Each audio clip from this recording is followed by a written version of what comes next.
جانور ہے۔ آئیے سب سے آخری بات اور سب سے اہم بات، قربانی قبول کس کی ہوگی؟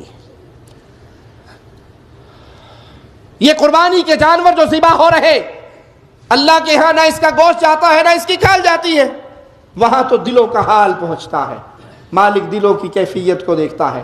اگر کوئی شخص اللہ کے ساتھ شرک کرتا ہے، میں علی وجہ البصیرہ یہ بات کہہ رہا ہوں، دلائل کی انبار کی بنیاد پر یہ بات کہہ رہا ہوں، جو بندہ مشرک ہے، جو قبروں پہ سجدے کرتا ہے، قبروں کا طواف کرتا ہے، رسول اللہ صلی اللہ علیہ وسلم کو نور من نور اللہ سمجھتا ہے، پیارے حبیب کو، باقی انبیاء کو، صحابہ کرام کو، اولیاء کو مشکلیں ٹالنے والا سمجھتا ہے، ان کو پکارتا ہے، کشتیوں میں بیٹھتا ہے تو بہاول حق بیڑا دھک، یاری والے پار لگانا، مولا علی مشکل کشا میری کشتی پار لگا دینا، یہ شرک اکبر کر رہا ہے۔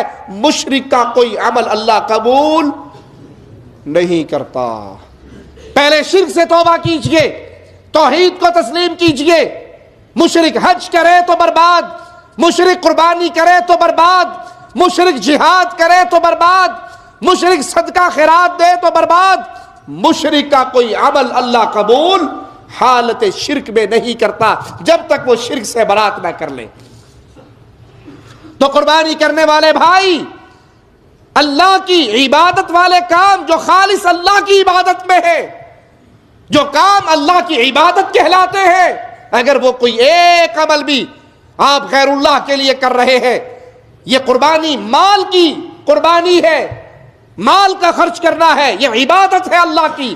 اگر آپ کسی بابے کے نام پہ 11ویں دے کر یہ شرک وہاں کر رہے ہیں، کسی کے نام پہ نظر دے کے، کسی کے نام پہ سبیل لگا کے یہ وہاں کر رہے ہیں، تو آپ یہ شرکی عمل کر رہے ہیں، اور مشرک کا کوئی عمل اللہ قبول نہیں کرتا۔ انہ من یشرک باللہ، جو اللہ کے ساتھ شرک کرتا ہے اس کا ٹھکانہ سیدھا جہنم ہے۔ وہ جتنی مرضی قربانیاں کر لے، وہ روزے رکھ لے، وہ اعتکاف بیٹھ جائے، وہ جہاد و قتال میں شریک ہو جائے، مشرک کا جرم اتنا بڑا ہے، اس کی کوئی نیکی کہلاتی نہیں ہے۔ بے نماز کی قربانی برباد ہے۔ جملہ میرا کڑوا ہے، معاف کر دینا، نہیں بھی کرو گے تو چندے مانگنے کے لیے کھڑا نہیں ہوتا۔ بے نماز کی قربانی برباد ہے، مردود ہے۔ جو نماز نہیں پڑھتا اس کے لیے قربانی ہے ہی نہیں۔ جو مستقل نماز کا تارک ہے وہ امت محمدیہ کا فرد نہیں ہے۔ کڑوی بات لیکن حقیقت پر مبنی، جو مستقل نماز کا تارک ہے وہ امت محمدیہ میں سے نہیں ہے۔ اسے کوئی ضرورت نہیں وہ 40,000 20,000 کا بکرا لے، جانور لے، ذبح کرے، بے نماز کی کوئی قربانی نہیں۔ اسی طرح حرام کھانے والا، سود کھانے والا، سودی بینکوں کا مینیجر ہو، سودی بینکوں کا کلرک ہو، سودی بینکوں کا گن مین ہو، سودی بینک کے ساتھ کسی طرح اس نظام کی سپورٹ کرنے میں شامل ہو، جو سود کھاتا ہے اس کی قربانی برباد ہے۔ کیوں برباد ہے؟ کیوں برباد ہے؟ کہ اللہ حرام مال کو قبول۔ حصہ اگر آپ قربانی میں کہیں ڈالیں تب بھی یہ مسائل یاد رکھیں۔ گائے میں 7 حصے ہیں، 6 حصے مواحدوں کے ہیں، 1 حصہ مشرک کا آ گیا، سارے برباد ہو گئے۔ 1 حصہ مستقل بے نماز کا آ گیا، سارے برباد ہو گئے۔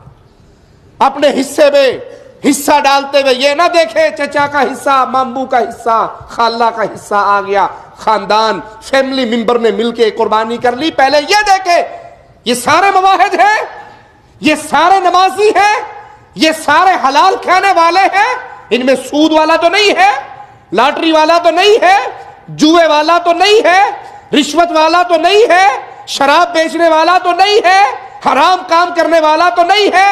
رزق حلال ہونا شرط ہے، نمازی ہونا شرط ہے، مواحد ہونا شرط ہے۔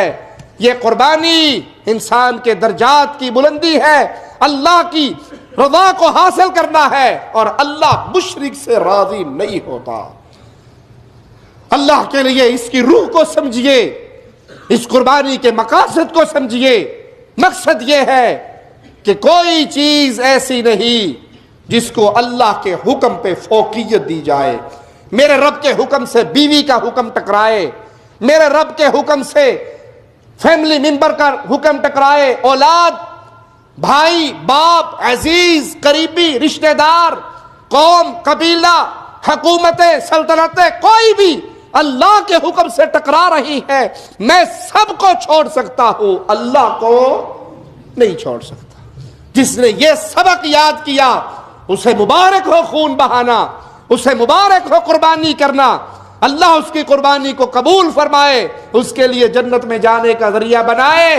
اور اگر یہ سبق یاد نہیں, فجر کی نماز چھوڑ دی, عید کی نماز پڑھ لی تو برباد ہو گئے. حرام مال سے